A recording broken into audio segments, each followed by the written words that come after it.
देखिए, एक महत्वपूर्ण दिन है आज कि 2 वर्ष भगवान रामलला के मंदिर की प्राण प्रतिष्ठा के हुए हैं और निश्चित रूप में ये 500 वर्षों का संघर्ष है, जिसके बाद एक शांतिपूर्वक हल निकला। और आज रामलला का मंदिर केवल नहीं है, राम का जो नाम है वो सबको जोड़कर चलने वाली मर्यादा का नाम है। और राम का जो मंदिर का निर्माण है वो एक निश्चित रूप में एक ऐसे समय पर हुआ है जिसमें देश में जो अशांति की गतिविधियां चल रही थी उनको विराम मिला है।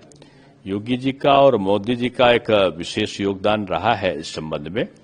और मैं समझता हूं कि आज जिस तरीके से पूरे देश में हर्षोल्लास है वो अपने आप में एक अच्छी बात है। लोग मिलकर चलें, जाति और धर्म से ऊपर हटकर चलें। आज भारत की यही आवश्यकता है और मर्यादा पुरुषोत्तम राम की अगर जीवनी देखें तो इसी पर आधारित भी है। मुख्यमंत्री तमाम चीजें रही, लेकिन आज यहाँ पे भगवान राम का मंदिर, हनुमान जी भी यहीं पे मौजूद नहीं, पहले गोली चलती थी, अब फूल बरसते हैं। पहले पत्थर चलते थे, अब हेलीकॉप्टर से फूल गिरते हैं। अब दीपावली पे अयोध्या में रामलला जब जैसे पुष्पक विमान पर उतरे होंगे तो अब हेलीकॉप्टर से उतरते हैं और हजारों लाखों लोग आते हैं। केवल ये धार्मिक अनुष्ठान नहीं होता, धार्मिक पर्यटन के माध्यम से एक आर्थिक तंत्र को मजबूत करने की प्रक्रिया भी होती है। ये जो बाबा विश्वनाथ के मंदिर का कॉरिडोर का निर्माण, मथुरा का निर्माण, काशी का निर्माण, अयोध्या का निर्माण, विंध्यवासिनी माता का निर्माण, ये धार्मिक पर्यटन की दृष्टि से एक मजबूत आर्थिक प्रबंधन की व्यवस्था को सुदृढ़ करते हैं। तो मैं समझता हूं कि एक तरफ धार्मिक आस्था का सम्मान है तो दूसरी तरफ जो हमारे यहाँ का डोमेस्टिक जो कहना चाहिए जो पर्यटक हुआ करता था, टूरिस्ट, वो बाहर चला जाता था। आज वो उत्तर प्रदेश में ही भ्रमण करता है।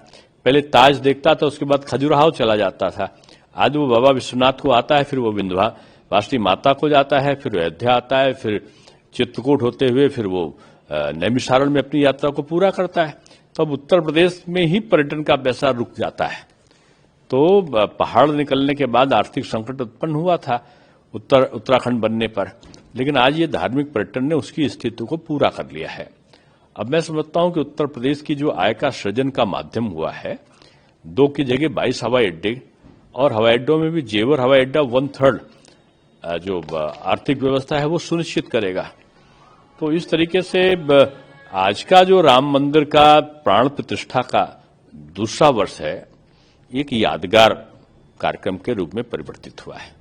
समाजवादी पार्टी से बलिया से सांसद सनातन पांडे, उन्होंने, मुझको लगता है वो बहुत विद्वान है और उनकी जड़ें कहीं ना कहीं पाकिस्तान से जरूर रही होंगी, क्योंकि पाकिस्तान भी यही कहता है और वो भी यही कहते हैं। ये जो इनकी जो सोच है, इस प्रकार की विचारधारा का जो जिन्न निकलता है वो समाजवादी पार्टी के भी शीर्ष नेतृत्व से और कांग्रेस के भी शीर्ष नेतृत्व से निकलता है। आज मोदी अगर एक कहर है पाकिस्तानी सोच के खिलाफ, पाकिस्तान के लोगों के लिए, बांग्लादेश के लोगों के लिए, चीन के लिए, तो एक कांग्रेस और समाजवादी पार्टी और तृणमूल के लिए भी एक भय केवल मोदी नाम का ही भय है। मोदी फोबिया हो गया इन सबको।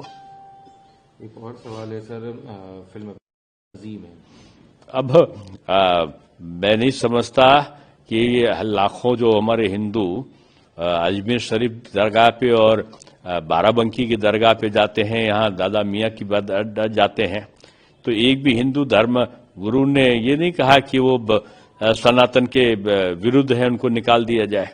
यही अंतर, इस प्रकार के धार्मिक गुरुओं को इस प्रकार की बातों से, फतवों से बचना चाहिए। क्योंकि अगर ऐसा है तो अब्दुल कलाम साहब गीता के बहुत बड़े जानकार थे। गीता को उन्होंने अपना तरक्की का आधार बनाया था और एक हिंदू स्वामी धर्मगुरु के माध्यम से उनको एक विशेष जिसको कहते हैं प्रोत्साहन मिला था। वो तो अपने जिंदगी से उब गए थे। तो कदू राष्ट्रपति के बारे में भी फतवा जारी कर दो कलाम साहब को। रसखान और रहीम ने कृष्ण के बारे में, उनके बारे में जो गीत लिखे हैं, तो अब उनको भी फतवा दे के बाहर निकाल दो। मैं समझता हूं इस प्रकार की जो संकीर्णवादी सोच है वो न केवल धर्म को बदनाम करती है बल्कि राष्ट्र के एकता के लिए भी बाधक है। और ऐसे लोग जो है वो प्रगति के स्पीड ब्रेकर हैं। एक आखिरी सवाल है, तो अब फिर ममता बनर्जी का बयान आता है। अब बीजेपी का कहना यह है कि उनका जो बयान है वो दर्शा रहा है कि वो धमका रही है गृह मंत्री को, उनकी तानाशाही दिखा रहा है। देखिए, जो गृह मंत्री हैं न डरते हैं न डराते हैं, और ममता दीदी को लग गया है कि गृह मंत्री जो कहते हैं वो हो जाता है। और गृह मंत्री ने कहा है कि अब की बंगाल मुक्त होगा तृणमूल के अत्याचार से, तो मान के चलो कि वो मुक्त होने वाला है। ममता दीदी की जो घबराहट है वो इस बात से पता चलती है, पहले उन्होंने अपने विधायक को भेज के मस्जिद का निर्माण का नाम बाबरी रखाया। मस्जिद से किसी को ना हिंदू को आपत्ति ना मुसलमान को आपत्ति, पवित्र कार्य है, लेकिन उसमें बाबरी नाम जान के रखवाया ममता जी ने वोट के पोलराइजेशन के लिए। जब उन्होंने देखा कि उनका हथियार उन्हीं के खिलाफ उल्टा पड़ रहा है तो अब वो मंदिर बनाने की बात कर रही हैं। अरे वो अपने अंदर में राष्ट्र का मंदिर बनाओ भाई। आप हिंदू और मुसलमान का झगड़ा करा करा के जिस प्रकार का आचरण कर रही हो, मैं समझता हूं कि ममता दीदी के शासन की जो राजनीतिक रूप में अंतिम सांस चल रही है।